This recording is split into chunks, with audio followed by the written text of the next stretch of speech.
하나님 말씀은 스가랴서에서 보겠습니다. 1장 7절부터 21절 구약성경 1313페이지에 있습니다. 스가랴서 1장 7절부터 21절까지 보겠습니다. 구약성경 1313페이지입니다. 우리 교독을 하겠습니다. 다리오 왕 제2년 11째 달 곧 스발월 24일에 이또의 손자 베레게아의 아들 선지자 스가랴에게 여호와의 말씀이 임하니라. 내가 밤에 보니 한 사람이 붉은 말을 타고 골짜기 속 화석류 나무 사이에 섰고 그 뒤에는 붉은 말과 자줏빛 말과 백마가 있기로 내가 말하되 내 주여 이들이 무엇이니까 하니 내게 말하는 천사가 내게 이르되 이들이 무엇인지 내가 내게 보이리라 하니 화석류 나무 사이에 선 자가 대답하여 이르되 이는 여호와께서 땅에 두루 다니라고 보내신 자들이니라. 그들이 화석류 나무 사이에 선 여호와의 천사에게 말하되 우리가 땅에 두루 다녀보니 온 땅이 평안하고 조용하더이다 하더라. 여호와의 천사가 대답하여 이르되 만군의 여호와여 여호와께서 언제까지 예루살렘과 유다 성들을 불쌍히 여기지 아니하시려 하나이까. 이를 노하신 지 70년이 되었나이다 하매 여호와께서 내게 말하는 천사에게 선한 말씀 위로하는 말씀으로 대답하시더라. 내게 말하는 천사가 내게 이르되 너는 외쳐 이르기를 만군의 여호와의 말씀에 내가 예루살렘을 위하며 시온을 위하여 크게 질투하며 아니란 여러 나라들 때문에 심히 진노하나니 나는 조금 노하였거늘 그들은 힘을 내어 고난을 더하였음이라. 그러므로 여호와가 이처럼 말하노라. 내가 불쌍히 여김으로 예루살렘에 돌아왔은즉 내 집이 그 가운데에 건축되리니 예루살렘 위에 먹줄이 쳐지리라. 만군의 여호와의 말이니라. 그가 다시 외쳐 이르기를 만군의 여호와의 말씀에 나의 성읍들이 넘치도록 다시 풍부할 것이라. 여호와가 다시 시온을 위로하며 다시 예루살렘을 택하리라 하라 하니라. 내가 눈을 들어 본즉 네 개의 뿔이 보이기로 이에 내게 말하는 천사에게 묻되 이들이 무엇이니까 하니 내게 대답하되 이들은 유다와 이스라엘과 예루살렘을 흩뜨린 뿔이니라. 그때에 여호와께서 대장장이 네 명을 내게 보이시기로 내가 말하되 그들이 무엇하러 왔나이까 하니 대답하여 이르시되 그 뿔들이 유다를 흩뜨려서 사람들이 능히 머리를 들지 못하게 하니 이 대장장이들이 와서 그것들을 두렵게 하고 이전에 뿔들을 들어 유다 땅을 흩뜨린 여러 나라의 뿔들을 떨어뜨리려 하느니라 하시더라. 아멘. 기도드리겠습니다. 살아계신 하나님 아버지, 오늘도 은혜를 내려주셔서 감사를 드립니다. 하나님 말씀을 전하고 듣고자 합니다. 성령께서 역사하셔서 성경을 통해서 우리에게 알려주시는 하나님의 뜻을 잘 깨달아 알게 도우소서. 알려주시는 대로 믿고 따르게 도우소서. 하나님의 영광을 드러내게 될 것이고 악한 사탄 마귀의 괴계에 빠지지 않을 것이고 하나님 아버지 우리에게 맡겨진 본분을 다하게 될 것이고 또 교회를 위하고 이웃을 위하는데 가장 하나님의 뜻 가운데 위하는 인생을 살게 될 줄을 믿습니다. 온전히 주장하시기를 바라고 예수 그리스도의 이름으로 기도드렸습니다. 아멘. 오늘은 이제 하나님께서 택한 백성들을 죄에서 구원하여 주신다라는 내용으로 말씀을 드리겠습니다. 지난 시간에 말씀을 드렸던 것은 이제 하나님께서 이스라엘에게 성전을 건축하라고 하신 이유가 뭔가, 또 근원적으로 이스라엘이 바벨론에 70년 동안 포로로 끌려갔었는데 하나님께서 그들을 70년 만에 이렇게 다시 돌아오게 하셔서 이제 학개 선지자 스가랴 선지자를 보내셔서 성전을 건축하라 이렇게 명령하시고 계신데 그 이유는 무엇인가? 더 근원적으로 왜 하나님께서 이스라엘 백성들의 조상인 아브라함을 택하시고 그 아브라함으로 하여금 이스라엘 민족을 이루게 하신 이유는 무엇인가에 대해서 이렇게 말씀을 드렸었습니다. 그랬을 때 하나님께서 성전을 건축하라고 하시는 그 이유, 그 다음에 이스라엘을 바벨론에서 돌아오게 하신 이유, 그 다음에 아브라함을 택하셔서 이스라엘 민족을 그렇게 이루신 이유는 무엇이냐 그랬을 때 인간의 죄 문제를 해결하시기 위해서다라는 것에 대해서 말씀을 드렸죠. 그러니까 하나님이 이스라엘을 통해서, 성전을 통해서, 이 학개 선지자와 스가랴 선지자는 같은 시대, 그러니까 학개 선지자가 2달 먼저 활동하고 2달 후에 스가랴 선지자가 활동한 거거든요. 그래서 둘 다 학개 선지자, 스가랴 선지자 모두가 성전을 건축하라고 이렇게 이스라엘 백성들을 또 책망하기도 하고 격려하고 위로하기도 하는 것입니다. 그랬는데 이제 스가랴 선지자는 그 성전을 건축을 하게 하는 독려를 하면서 또 이스라엘 백성들을 위로하면서 그 성전을 통해서 드러내시는 하나님의 뜻에 대해서 아주 수많은 비유들을 통해서, 상들을 통해서 이제 하나님의 뜻을 알려주고 있는 것입니다. 그래서 이제 하나님은 그 하나님의 구원 계획을 드러내시고 또 이스라엘로 하여금 하나님을 섬기게 하시기 위해서 그 도구로서 구약 시대에는 무엇을 사용하셨냐면 성전을 사용하신 거예요. 그래서 그 성전 자체에 그 이스라엘 백성들은 그 성전을 도구로 사용하셔서 하나님이 이루시려고 하는 것, 다시 말해서 예수 그리스도를 믿음으로 말미암아 구원받게 하시는 이 뜻에 대해서는 전혀 생각하지 못하고 그냥 그 성전 자체를 어떤 우상처럼 섬기는 잘못을 했던 거예요. 그래서 하나님은 이제 그 구약 시대에 앞에서 말씀드렸던 대로 예수 그리스도를 통해서 죄인들을, 하나님의 택한 백성들을 구원하시기 위해서 그 성전을 사용하셨기 때문에 이제 다시 그 구약 시대까지 성전을 사용하셨기 때문에 그 바벨론의 포로로 끌려갔을 때 무너진 그 성전을 다시 건축해서 이제 하나님의 뜻을 깨달아 알고 또 하나님을 바로 섬기도록 하게 하시기 위해서 성전을 건축하라고 그렇게 학개 선지자, 스가랴 선지자에게 명령을 하셨던 것입니다. 오늘 본문은 어떤 내용이냐면 하나님께서 포로에서 돌아온 이스라엘 백성들을 이제 위로하시고 또 이스라엘 백성들에게 소망을 주시면서 하나님이 이루시는 구원의 역사에 동참할 것을 이제 격려하시는 그러한 내용입니다. 오늘 그 본문에 보게 되니까 하나님께서 이제 그 붉은 말, 자줏빛 말, 백마 그것을 그 말들을 탄 천사들을 이제 세상에 보내십니다. 그리고 그 세상에 왔던 천사들이, 나갔던 천사들이 이제 근데 여기에서 붉은 말, 자줏빛 말, 백마를 탄 그러한 천사들, 이렇게 그런 의미가 뭘까? 그랬을 때 이것은 각각의 천사들에게 하나님께서 각각의 사명을, 이렇게 다양한 사명을 주신 것을 이제 의미하는 그런 것이죠. 그 정도에서만 우리가 살펴보면 되겠습니다. 이렇게 하나님의 사명을 받고 그 세상을 두루 돌아다니고 돌아온 그 천사들이 이제 그 세상이 평안하다라는 것을 보고를 하는데, 누구에게 보고를 하냐면 이제 11절에 보게 되니까 그들이 화석류 나무 사이에 선 여호와의 천사에게 말했다, 이렇게 기록이 되어 있어요. 우리가 땅에 두루 다녀보니 온 땅이 평안하고 조용하더이다. 그러니까 하나님의 명령을 따라서 이렇게 그 온 세상을 두루 다녔던 천사들이 돌아와서 그 화석류 나무 사이에 선 그 천사에게 대답을 한단 말이에요.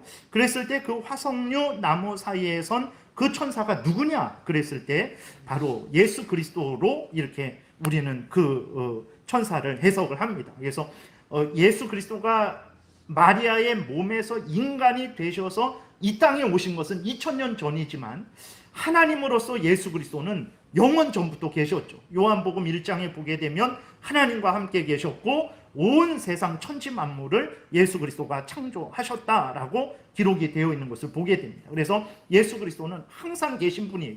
인간이 되셔서 이 땅에 오신 것은 2000년 전이지만 하나님으로서 창조하신 분이고 모든 창조물들을 주관하고 다스리신 분이십니다. 그래서 이제 아브라함에게 소돔 땅을 창세기 18장에 보게 되면 그 천사가 나타나서 소돔을 멸망케 하죠. 근데 그 세 천사 중에 한 천사는 또 그 예수 그리스도의 현현으로도 이렇게 해석을 합니다. 삼위일체 하나님이든 성부 하나님이든 성자 하나님이든 그렇게 해석을 하게 되는 거예요. 그랬을 때 오늘 그 본문에 나오는 화석류 나무 사이에 선 천사, 그분은 누구냐면 바로 예수 그리스도를 의미하는 거예요. 그래서 천사들이 그 각각의 사명을 다 감당하고 돌아와서 이제 예수 그리스도에게 보고를 하는데 그 온 세상이 평안하도이다라고 이렇게 그 11절에 보고를 하고 있어요. 이 천사들의 보고를 받은 그 여호와의 천사가 이제 하나님께 탄원을 합니다. 12절에 보게 되니까 여호와의 천사, 즉 예수 그리스도를 말하는 거예요. 예수 그리스도가 대답하여 이르되 만군의 여호와여, 여호와께서 언제까지 예루살렘과 유다 성읍들을 불쌍히 여기지 아니하시려 하나이까? 이를 노하신 지 70년이 되었나이다 하매 이렇게 탄원을 해요. 다시 말해서 세상은 평안하고 복된데 이스라엘은 하나님의 징계로 인해서 70년 포로 생활을 하고 다시 돌아왔단 말이에요.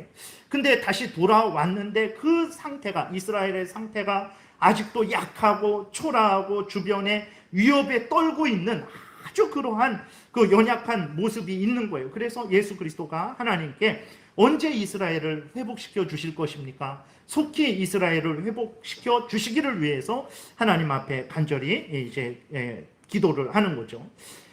하나님께서 예수 그리스도의 기도에 이제 응답을 하십니다. 이스라엘을 향한 하나님의 그 마음과 뜻을, 계획을 알려주세요. 14절부터 그 16절까지 보게 되면 내게 말하는 천사가 내게 이르되 너는 외쳐 이르기를 만군의 여호와의 말씀에 내가 예루살렘을 위하여 시온을 위하여 크게 질투하며, 이것은 이스라엘 백성들을 미워했다라는 게 아니라 이스라엘 백성들을 사랑해서 이스라엘 백성들을 공격했던 그들을 향해서 진노하신다, 그런 의미예요.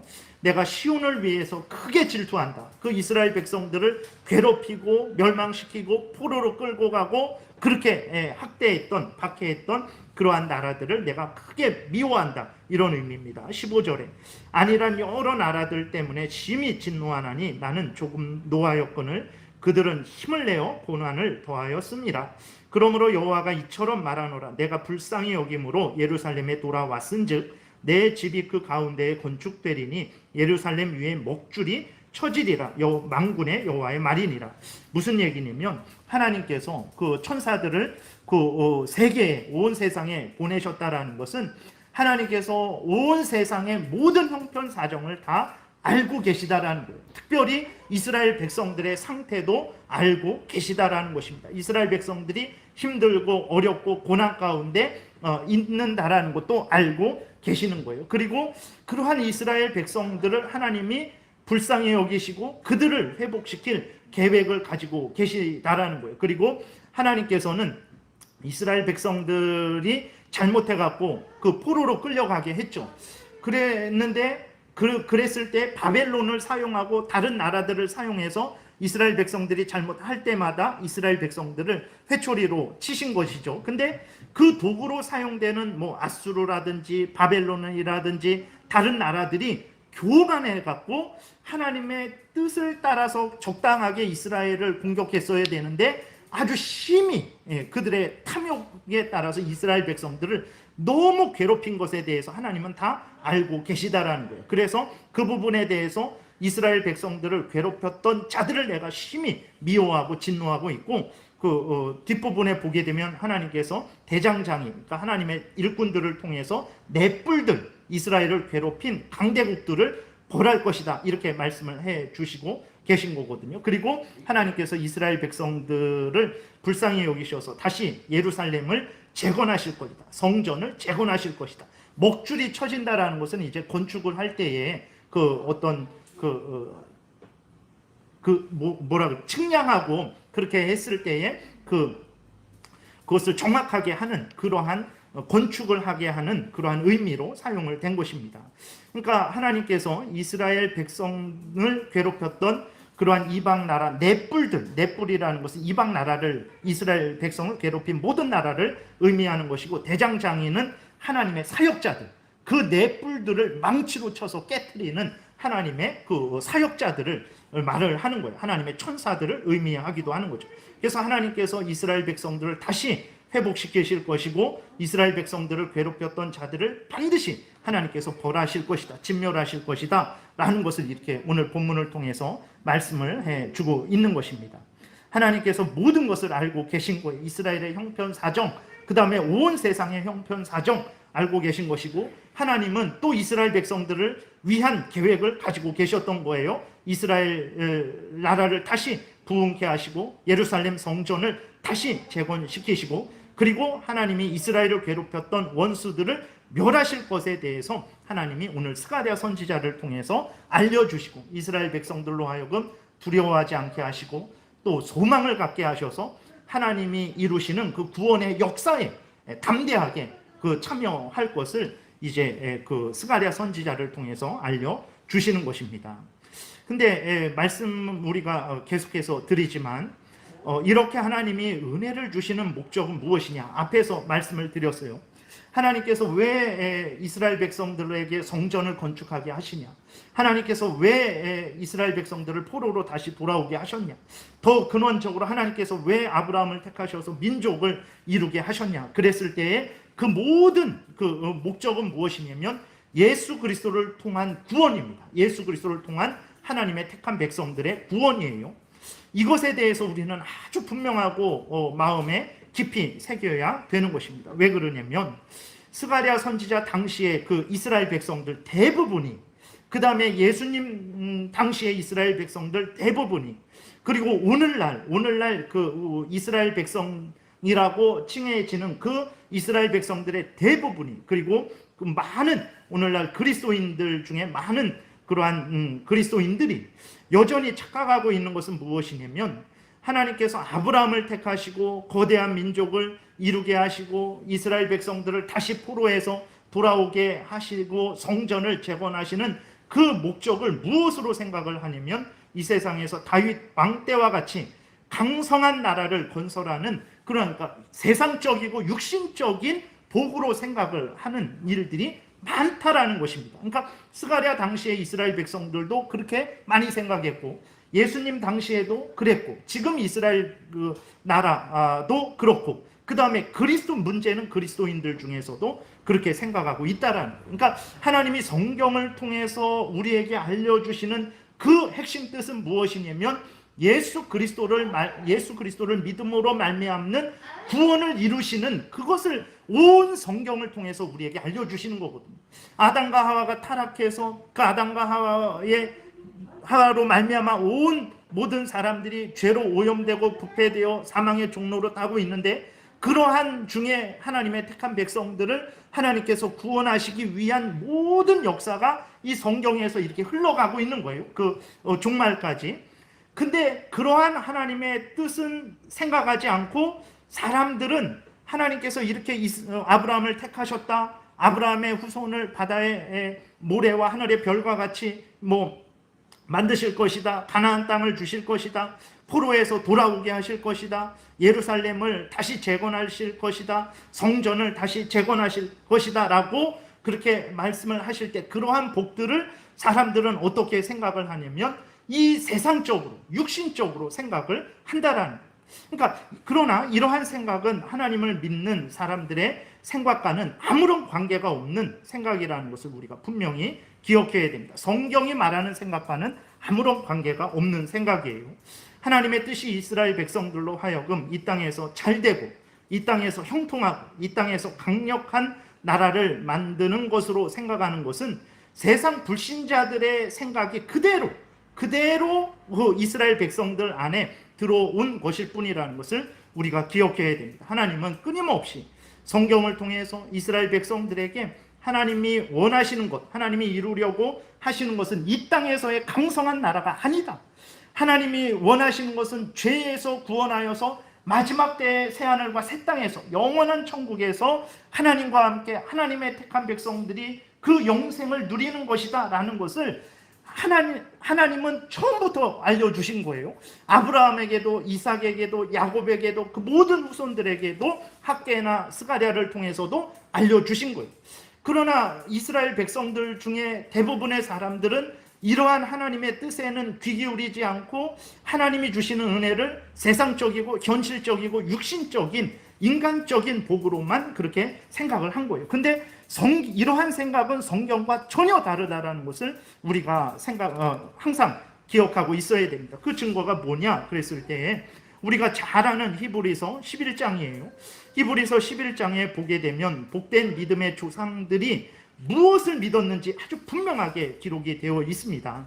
하나님의 뜻은 그 복된 믿음의 조상들은 자신들을 향한 하나님의 뜻은 영원한 천국으로 인도하는 것이라는 사실을 분명히 믿고 있었어요. 넘겨보세요. 히브리서 11장 13절부터 16절까지 제가 읽어드리겠습니다.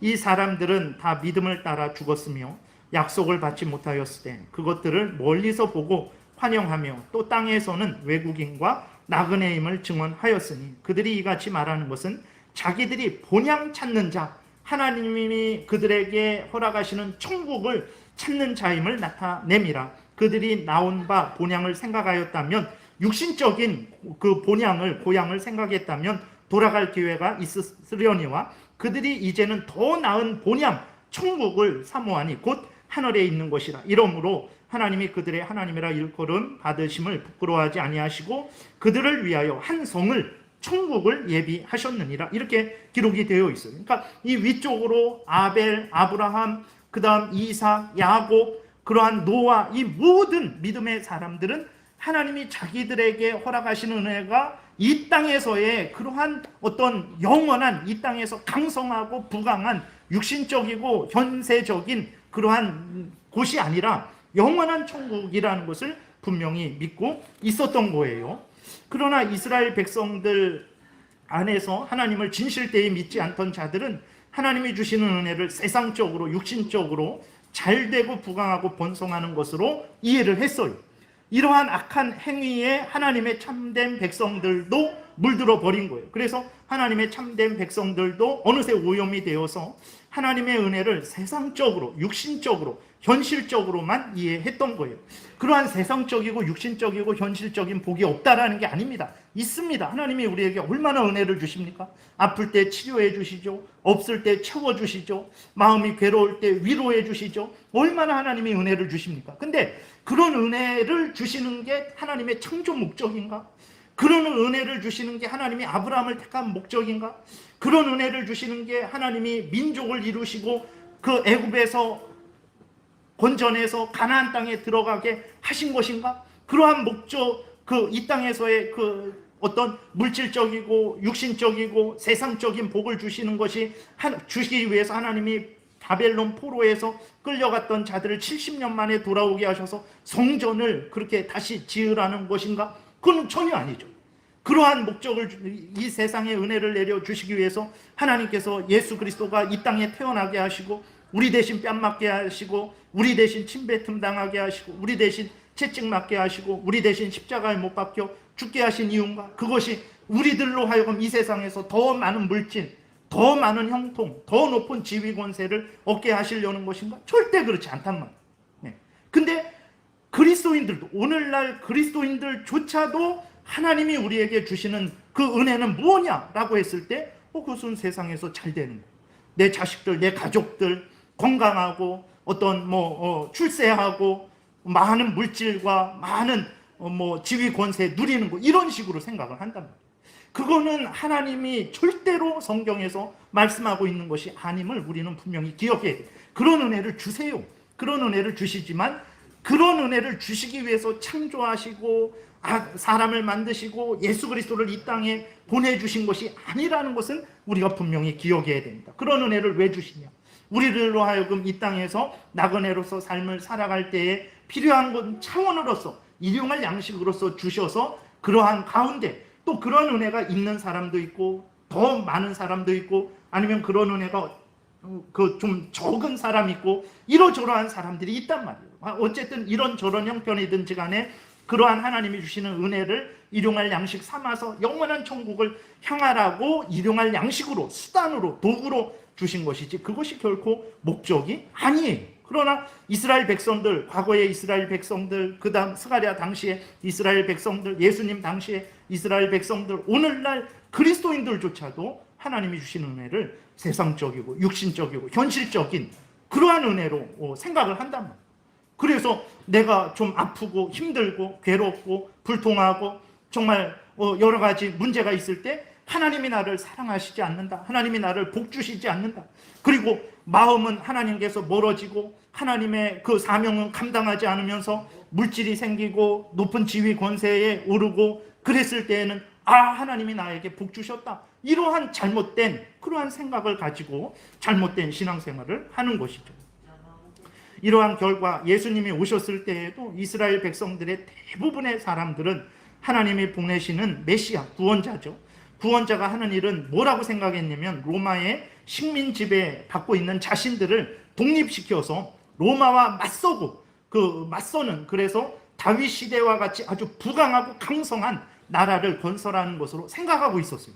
그래서 제자들도 끊임없이 예수님에게 그것을 요구했습니다. 그래서 어느 정도로 그랬냐면 예수님이 십자가에 못 박히시기 위해서 예루살렘에 들어가실 때, 들어가시기 직전까지 이제 예루살렘에 들어가셔서 일주일 후에 십자가에 못 박혀 죽으시는데, 십자가에 못 박혀 죽으시러 올라가시는 예수님에게 이 사도 요한복음을 기록한 사도 요한과 형제 야고보의 어머니가 찾아왔어요. 어머니가 찾아와서 요구한 것이 무엇입니까?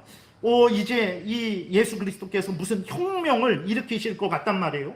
그러면 혁명을 일으켜서 새로운 나라를 만들 때 하나들은 우편에, 하나들은 좌편에 세상의 지위 권세, 예를 들어서 장관 자리 하나 부탁을 하고 있습니다. 넘겨보세요.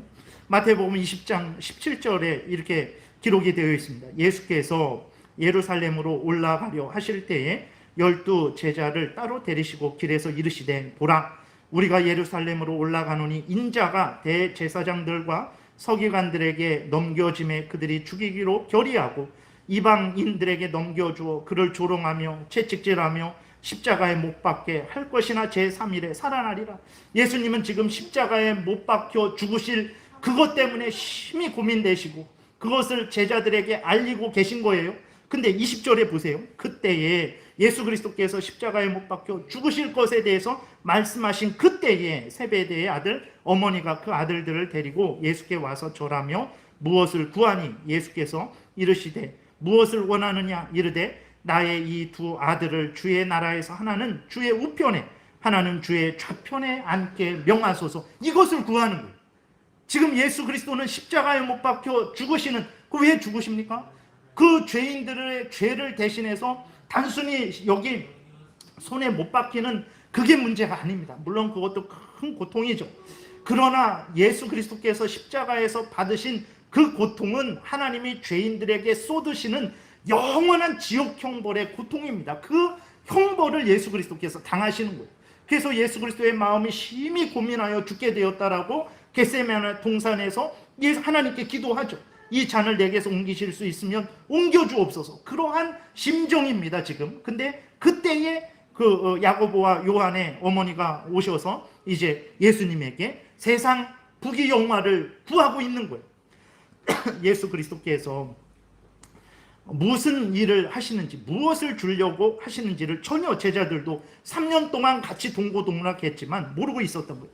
22절에 보게 되니까 예수 그리스도께서 이렇게 대답을 하십니다. 예수께서 대답하여 이르시되 너희는 너희가 구하는 것을 알지 못하는도다. 알지 못하는 것. 내가 마시려는 잔을 너희가 마실 수 있느냐? 그들이 말하되 할 수 있나이다. 뭔지 모르고 우리도 할 수 있습니다. 이런 일을 하는 거예요.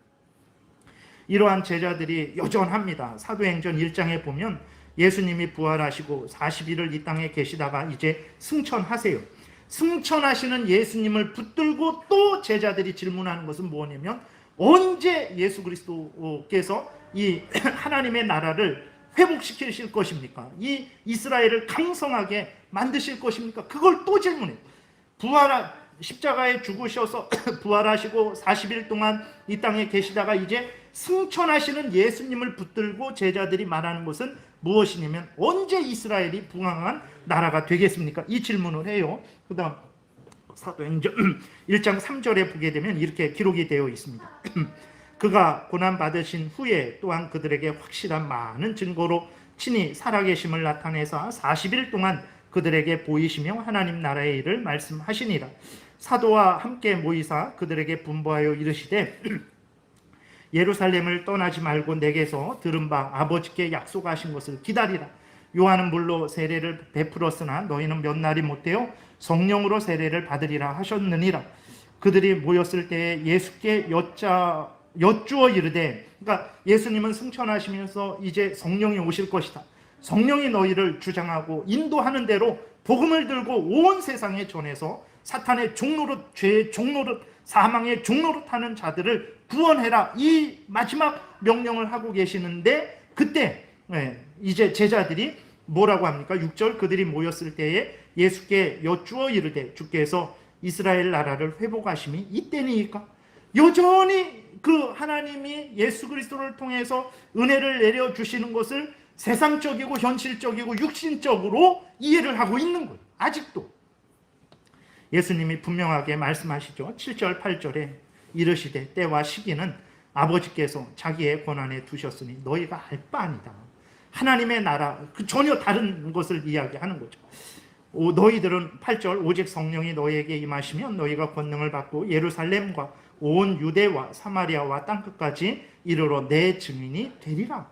이게 너희들이 할 일이지. 세상의 부귀, 영화, 현실적이고 육신적이고 물질, 권세 얻고 추구하는 것이 너희들이 일이 아니다. 내가 그것들을 너희에게 주려고 이 땅에 온 거 아니고, 그것들을 너희에게 주는 것이 목적이 되어서 되기 위해서 내가 십자가에 죽은 것도 아니고, 그것들을 주려고 내가 승천하는 것도 아니고, 그것들을 주려고 성령을 보내는 것도 아니다. 너희들 정신 차리고 성령이 너희들에게 내가 했던 말들을 깨달아 알게 할 것이다.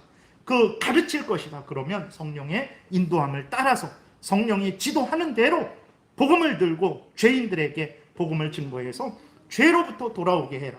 사탄 마귀의 종노릇 하는 대로부터 돌아오게 해라. 그들이 하나님께로 돌아와서 죄를 회개하고 하나님을 섬기는 자들 되도록 너희들이 그 역할을 감당해라. 예수 그리스도께서 이렇게 말씀을 하시는 거예요. 그러니까 오늘 본문 스가랴를 통해서 하나님께서 내가 너희들의 원수를 멸망시키겠다. 내가 예루살렘을 다시 회복시키겠다.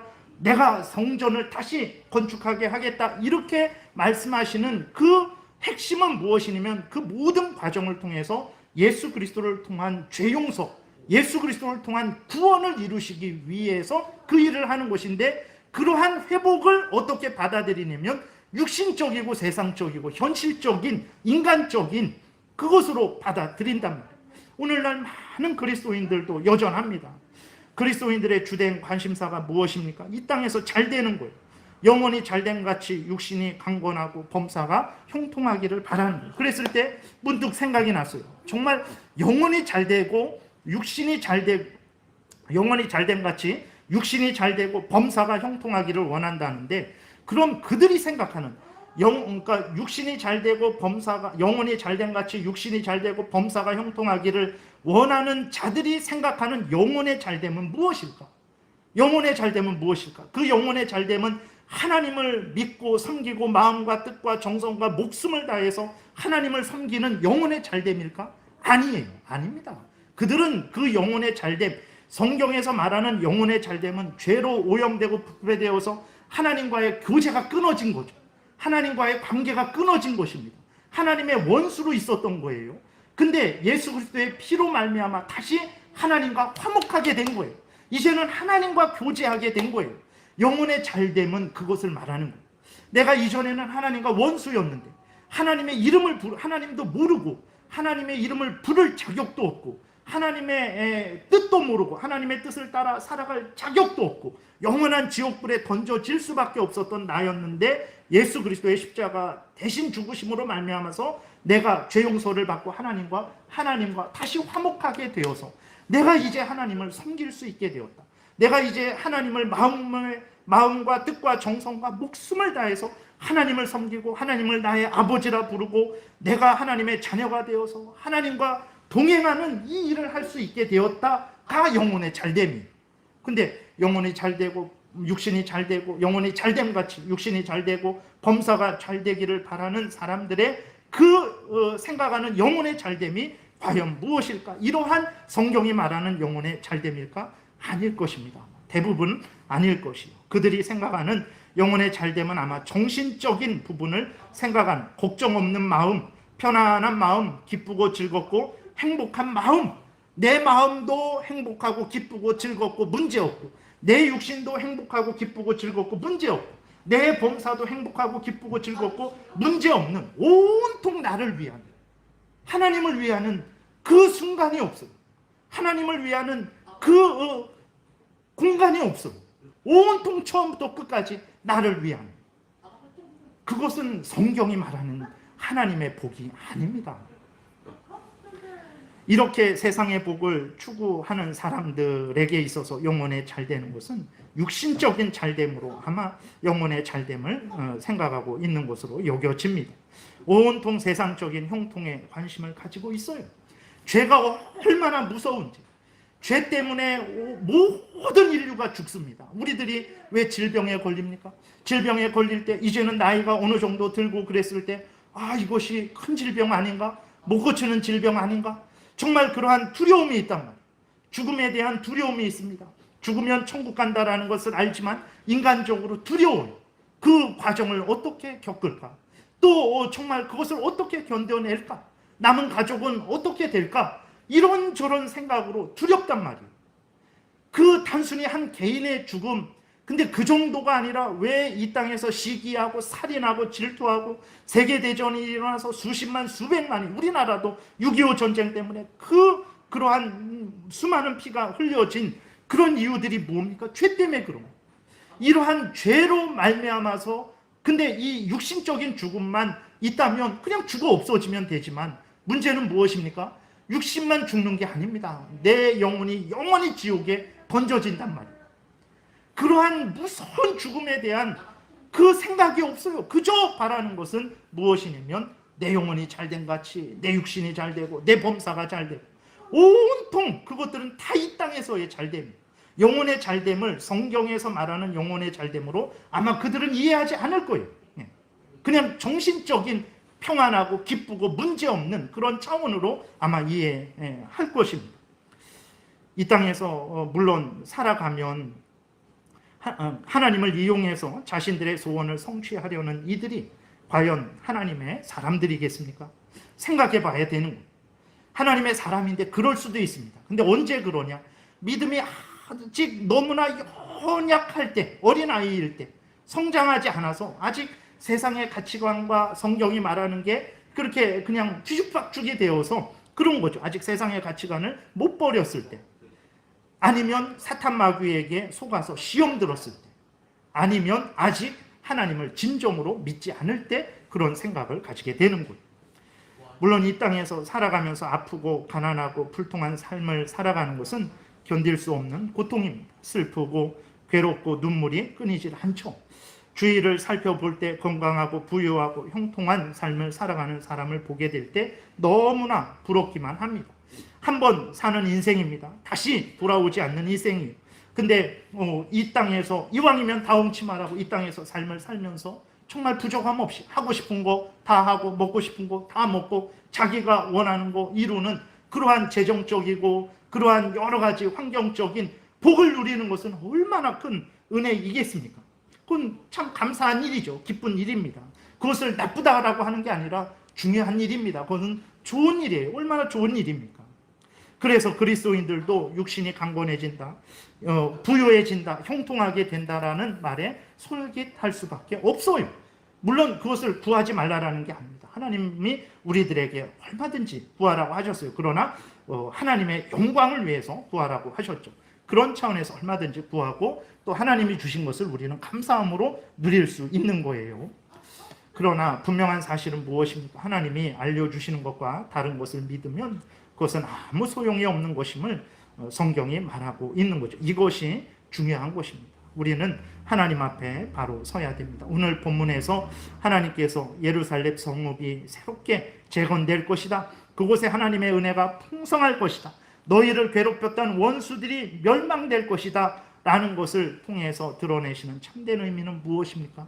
이 세상에서 우리가 인간적으로, 육신적으로, 세상적으로, 현실적으로 모든 것들이 잘 된다. 그것을 증거하는 것입니까? 그럼 예수 그리스도는 머리 둘 곳조차 없는 삶을 살았는데 예수 그리스도는 얼마나 하나님의 은혜가 없는 분입니까?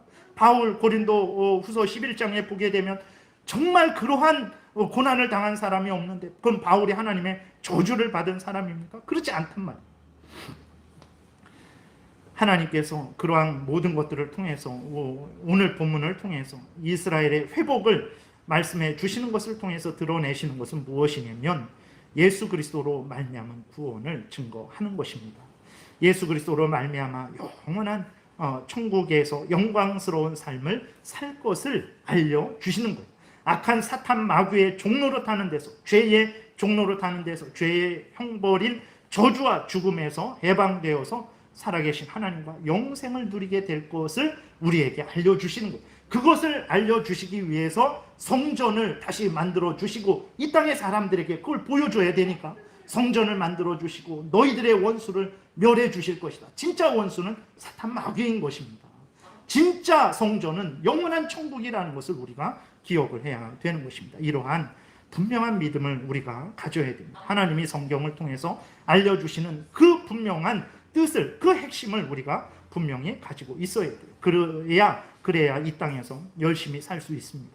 그래야 하나님이 주신 은혜를 누릴 때 우리가 교만해지지 않게 되고 이 세상에 물들어 버리지 않게 됩니다. 이 세상에 빠지지 않게 되고 하나님이 주신 은혜들을 우리가 누릴 때 그것을 누리면서도 천국을 소망하는 삶을 살게 되는 거죠.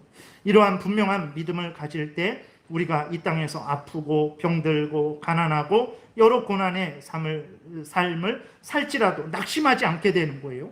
절망하지 않게 되는 거예요. 왜 그렇습니까? 하나님이 진짜 우리에게 주시고자 하는 것은 예수 그리스도로 말미암은 구원이다.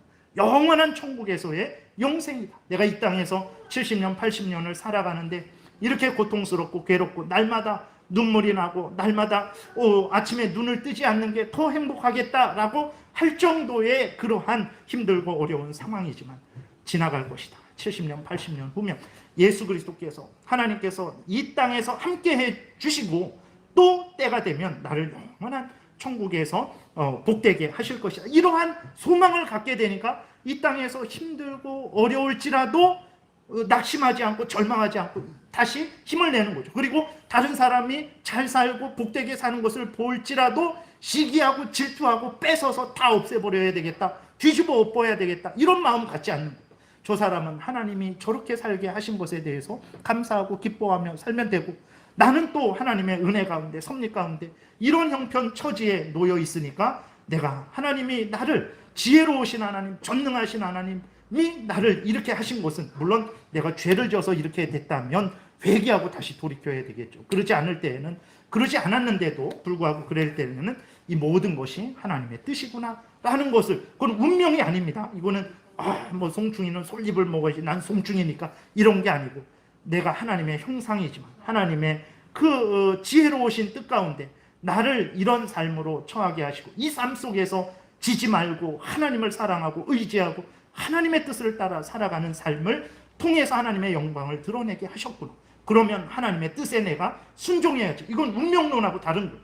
하나님의 뜻에 내가 적극적으로 힘을 다해서 순종하는 차원의 복된 삶을 살아가는 거죠. 그러니까 언제 이러한 믿음을 가지고 이러한 마음과 태도로 삶을 살 수 있는가? 하나님이 우리에게 주시고자 하는 것은 예수 그리스도로 말미암아 죄를 용서해 주시고 사탄의 종로로 타는 데서 해방시켜 주시고 죄의 형벌과 저주, 죽음에서 해방시켜 주셔서 나를 영원한 천국으로 인도하는 것이다라는 것을 분명하게 가질 때 이 땅에서 많이 가졌다고 해서 교만하지 않게 되는 것입니다. 여전히 천국을 바라보게 되는 거예요. 이 땅에서 못 가지고 아프고 괴로울지라도 절망하지 않고 다른 사람들 시기 질투하고 원망하지 않고 살아계신 하나님 앞에서 기쁨으로 감사함으로 즐거이 살아갈 수 있게 되는 것입니다.